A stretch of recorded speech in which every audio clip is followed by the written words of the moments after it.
Então é isso mesmo. É louvando, é falando, é louvando, adorando, que a gente vai se enchendo, né? Para caminhar. E hoje eu queria compartilhar com vocês uma reflexão que a gente vai basear no livro de Romanos, capítulo 4, versículo. Hoje a gente vai ler algumas passagens, mas eu vou começar com essa, do Romanos 4, do 16 ao 24. A minha versão aqui vai ser a NVI, se tiver aí a NVI. Se puder, mas eu vou ler aqui no NVI, tá? E se eu fosse dar um título, né, para essa reflexão, eu chamaria assim, como administrar os processos, né? Porque nós todos aqui estamos envolvidos nos processos que o Senhor tem na nossa vida, né? E é meio complicado às vezes, né, administrar os processos. Às vezes demora, às vezes... E é meio complicado. Então, vamos pedir ao Senhor para nos ajudar a administrar os processos. Vamos ler em Romanos 4, 16 a 24, diz assim: portanto, a promessa vem pela fé, para que seja de acordo com a graça e seja assim garantida a toda a descendência de Abraão, não apenas aos que estão sob o regime da lei, mas também aos que têm a fé que Abraão não teve. Ele é o pai de todos nós. Como está escrito, eu o constituí pai de muitas nações. Ele é o nosso pai aos olhos de Deus, em quem creu. O Deus que dá vida aos mortos e chama à existência coisas que não existem como se existissem. Abraão, contra toda esperança, em esperança creu, tornando-se assim pai de muitas nações, como foi dito a seu respeito, assim será a sua descendência. Sem se enfraquecer na fé, reconheceu que o seu corpo já estava sem vitalidade, pois já contava cerca de 100 anos de idade, e que também o ventre de Sara já estava sem vitalidade.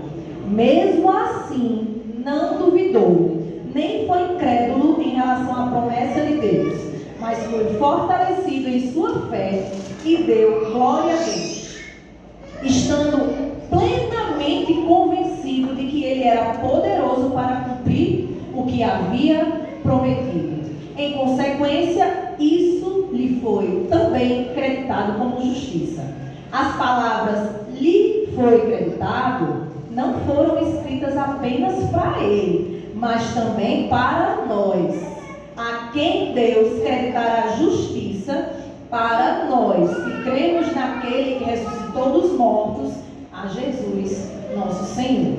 Amém? Amém. Então, o que a gente vê aqui nesse texto? A gente vê aqui nesse texto claramente que há uma promessa de Deus para Abraão, mas não só para Abraão, porque aqui diz claramente, as palavras lhe foi creditado não foram escritas apenas para ele, mas também para nós.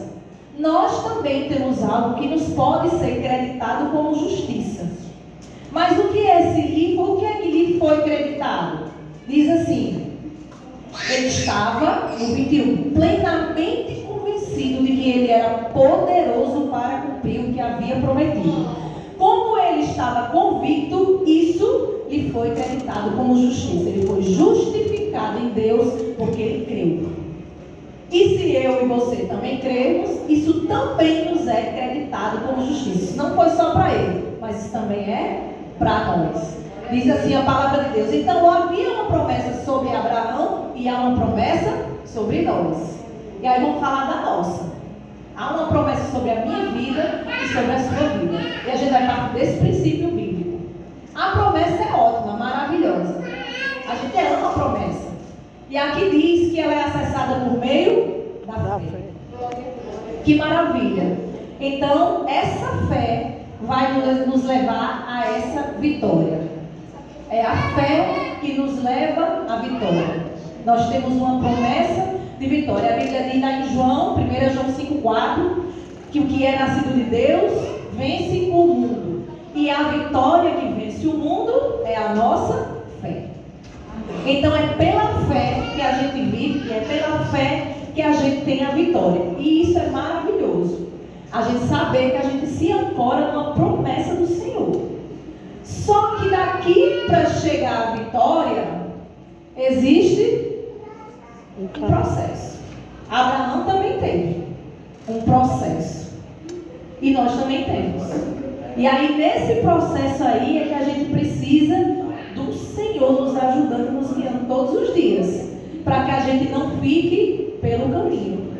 Quero até agradecer ao grupo Nova Aliança por ter cantado o tema aqui da pregação, que foi, glória a Deus, obrigada, né? Que foi aquele hino, né, que vocês cantaram, né? Eu não preciso transformar, te adorar é o que sustenta-me de pé, eu não vou perder a guerra.